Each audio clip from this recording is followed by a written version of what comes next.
Venez vous relooker chez Luminel. Salon de beauté Luminel vous présente le journal. Luminel, osez être la plus belle.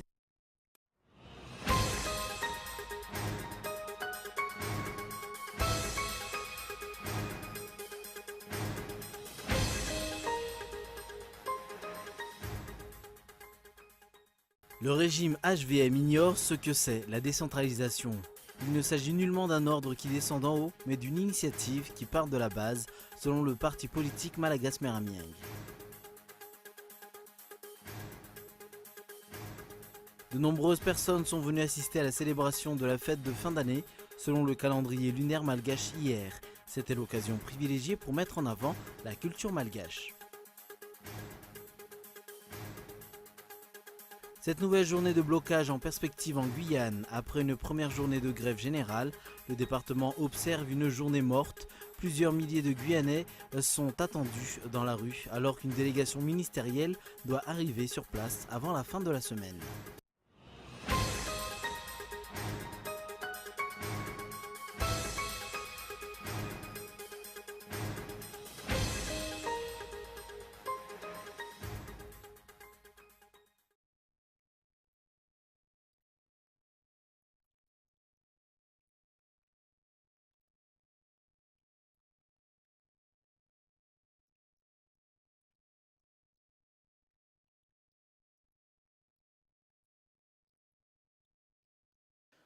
Bienvenue dans cette nouvelle édition de l'information sur Cool TV. Ouvrons l'actualité sur de la politique. Le régime HVM ignore ce que c'est la décentralisation. Il ne s'agit nullement d'un ordre qui descend d'en haut, mais d'une initiative qui part de la base, selon le parti politique Malagas Meramieng. Reportage. Le régime HVM ignore ce que c'est la décentralisation effective. Il s'agit d'un concept de développement qui part de la base dans le but d'enclencher le développement à partir de cette base, d'après les explications de Livara Arson, membre du bureau politique du parti Malagas Meramieng.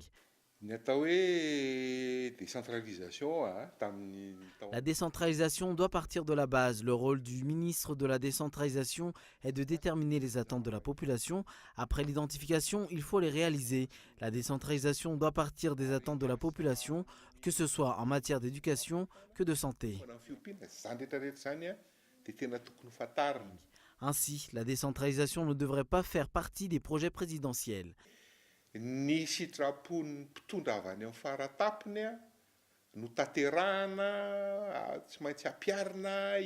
Les dirigeants se trompent de stratégie s'ils croient qu'il faut appliquer ce qu'ils veulent dans les régions alors que les attentes de la population ne coïncident pas avec ce que les dirigeants font. Il faut demander à la population ce qu'ils veulent et non pas dire qu'on a préparé quelque chose pour vous, des projets présidentiels. Les dirigeants se trompent.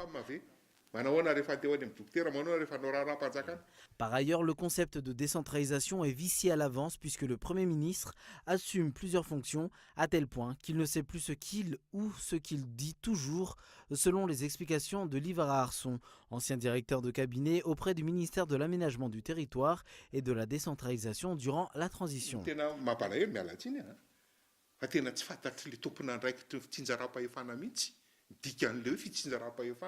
Le premier responsable de la décentralisation ignore même la définition de la décentralisation. C'est pour cette raison que rien ne va. Les infrastructures construites ne coïncident pas avec les attentes de la population. À mon avis également, il est vraiment erroné que le Premier ministre cumule plusieurs fonctions, à la fois ministre de l'Intérieur. C'est peut-être pour cette raison qu'il dit n'importe quoi et qu'il ne sait pas ce qu'il fait. La décentralisation effective demeure un 20 mots à Madagascar. Elle est prononcée à tout bout de champ, mais sa réalisation demeure au stade des mots. Or, il s'agit d'une des fers de lance du développement du pays, un développement partant de la base. Le blanchiment d'argent commence à prendre d'autres formes. Le blanchiment par la vente de terrain ou par l'intermédiaire des exportations illicites des ressources naturelles. Madagascar est loin d'éradiquer ce fléau, a expliqué ce jour le directeur général du SAMIFIN. C'est le reportage de Michela Ranardzon. Si depuis toujours le blanchiment d'argent se passait toujours par l'intermédiaire du secteur banquier, actuellement, d'après les explications du directeur général du SAMIFIN, le blanchiment d'argent présente plusieurs facettes. Le blanchiment par la vente de terrain ou par l'intermédiaire des exportations illicites des ressources naturelles. À présent, le blanchiment se présente sous différentes formes. Avant, par exemple, cela se faisait par la banque et on dispersait l'argent vers différents comptes dans d'autres pays. Actuellement, il a changé. L'argent ou les biens sont exportés puis vendus à l'étranger pour, par la suite, être revendus dans le pays avec un prix très bas. La lutte contre le blanchiment d'argent commence par le SAMIFIN, mais d'après les explications, le reste dépend de plusieurs organes, notamment le Bianco et le ministère de la Justice. Cette lutte ne peut pas se faire en un jour puisque nous le faisons avec tous les autres pays du monde. Malheureusement, comme la corruption, c'est un problème à résoudre dans le pays. Il faudrait expliquer qu'il n'appartient pas seulement au SAMIFIN de se charger de cette lutte contre le blanchiment d'argent et le financement du terrorisme. Nous prenons en charge des dossiers de suspicion, les autres entités se chargent de la suite.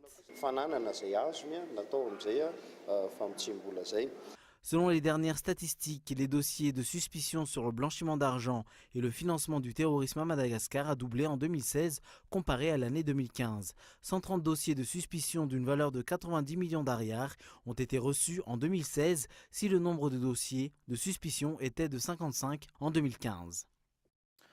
Sur un tout autre sujet, les forces de l'ordre mauriciennes ont arrêté 16 jeunes malgaches dans la soirée de samedi dernier. Soupçonnées de prostitution, ces ressortissantes ont été rapatriées après avoir été soumises à une enquête. Tout de suite, les images. La soirée du samedi dernier a vu se dérouler une scène des plus humiliants à l'île Maurice. En effet, 16 jeunes ressortissantes malgaches ont été arrêtées par les autorités mauriciennes dans une discothèque de l'agglomération de Grand Bay.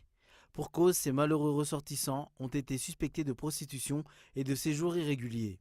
Selon les informations reçues, plusieurs plaintes ont été déposées par des civils du Nord par rapport aux activités suspectes auxquelles se livraient des étrangers.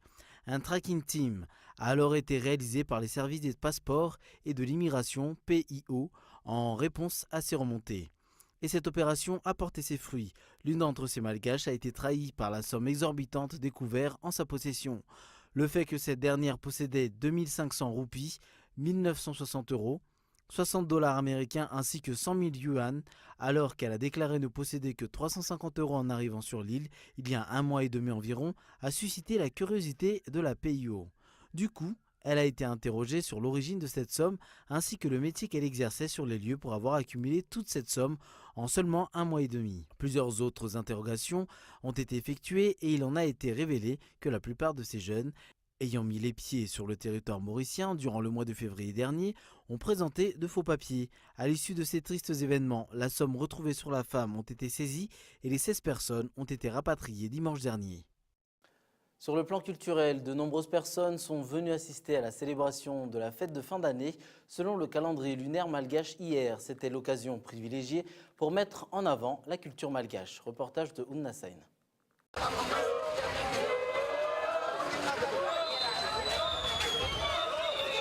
La célébration de la fête du Nouvel An malgache battait son plein hier au stade de Mahamassen. Toutes les classes y ont été présentes, tout comme les représentants des 18 ethnies. Équipés de lampions, les participants ont effectué le tour du stade, accompagnés de chants, exprimant l'identité malgache et exprimant le patriotisme.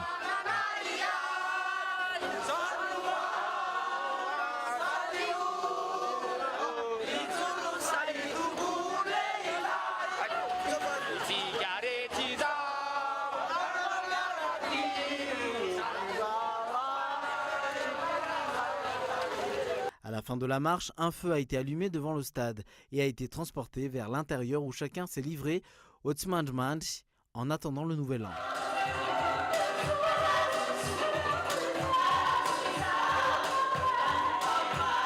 Et malgré la pluie, les chants et les danses se sont poursuivis jusqu'au lever du jour.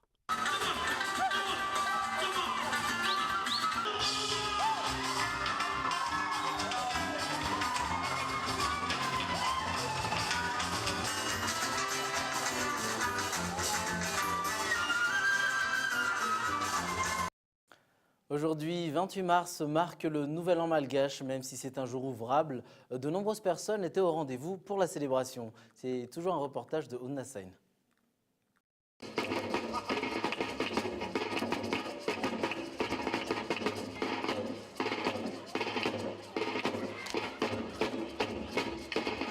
Le nouvel an malagasy a commencé ce matin vers 5h58. Chants, danses, poésie, plusieurs festivités étaient au rendez-vous pour célébrer ce jour mémorable pour les Malagasy. Même ce jour était ouvrable, de nombreuses personnes ont répondu à l'invitation. Comme on le sait tous, ce jour est un jour ouvrable. D'autres diront que ce sont les chômeurs qui sont venus aujourd'hui, mais de nombreuses personnes sont venues. En tout, nous sommes satisfaits. Comparé à la célébration du Nouvel An malgache de l'année dernière, les Malgaches ont été plus nombreux et plus enthousiastes cette fois-ci. Nous avons constaté que les Malgaches commencent à donner de l'importance au Nouvel An malgache, surtout les jeunes. Le Nouvel An malgache constitue une occasion pour tout un chacun de raffermir son patriotisme. Malheureusement, d'autres personnes auraient pu le célébrer si ce jour était férié et chômé.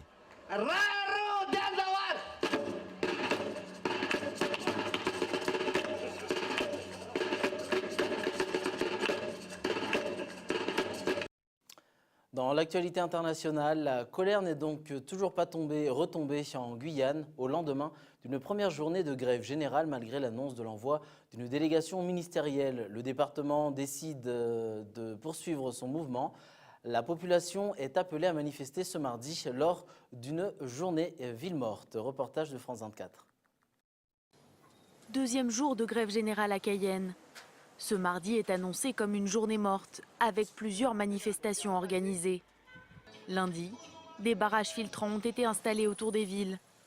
Les restrictions de circulation s'appliquent à tout le monde, ou presque. Personnel médical, vous pouvez y aller, on laisse passer le personnel médical. On n'a jamais vu autant infirmières et médecins. 37 syndicats ont voté pour une grève illimitée. Les doléances concernent toutes les professions. Ces paysans, par exemple, sont très déterminés. On est une semaine après le début, tout le monde est motivé, donc ça veut dire que personne ne lâchera rien, quoi qu'il en coûte. Ils se sentent abandonnés par la métropole et dénoncent les problèmes d'insécurité, d'éducation et le coût de la vie. À Saint-Laurent-du-Maroni, enseignants, lycéens et parents d'élèves ont exprimé ensemble leur colère. Je recevais beaucoup de messages des jeunes voulant participer à la mobilisation. Du coup, nous avons commencé à créer un groupe WhatsApp du lycée Lumina Sophie. On a pris les revendications. C'est l'avenir de notre pays, cette jeunesse. Vous les avez entendus s'exprimer avec foi, avec cœur. À l'initiative du mouvement, les 500 frères, toujours cagoulés et en uniforme noir. Ils ont appris l'arrivée prochaine de ministres du gouvernement, mais cela ne leur suffit pas.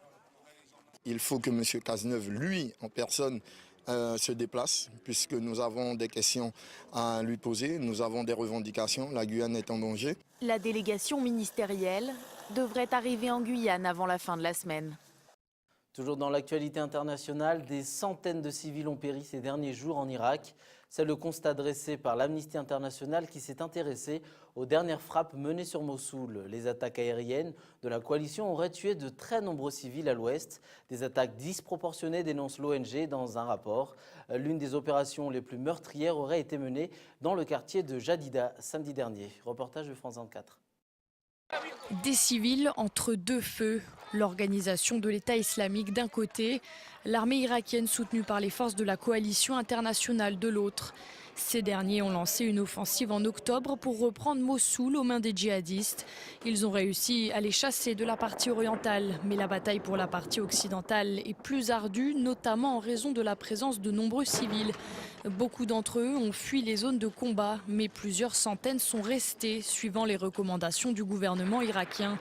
Et selon l'ONG Amnesty International, des centaines de ces civils ont été tués dans des attaques aériennes menées par les forces de la coalition.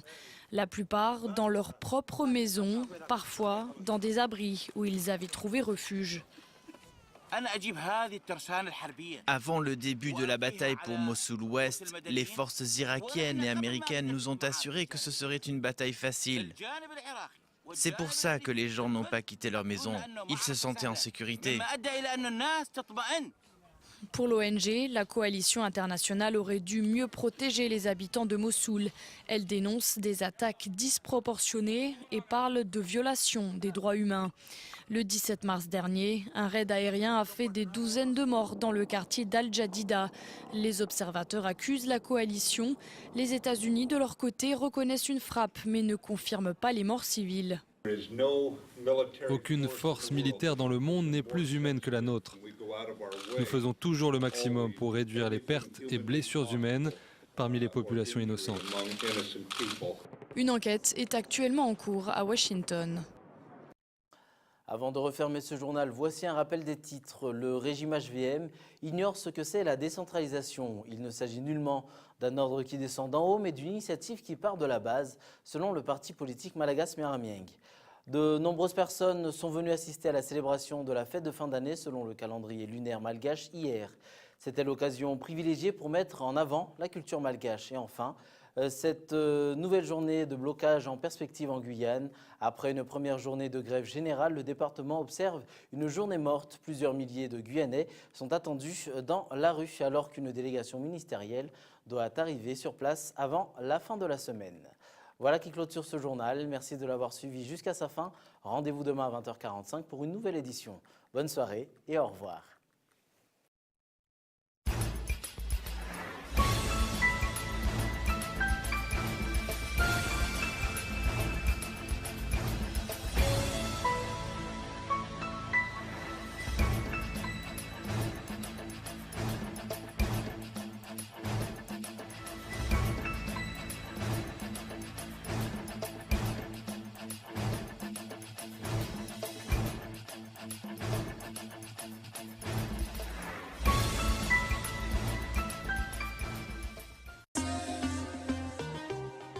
Venez vous relooker chez Luminel. Le journal vous a été présenté par Salon de beauté Luminel. Luminel, osez être la plus belle.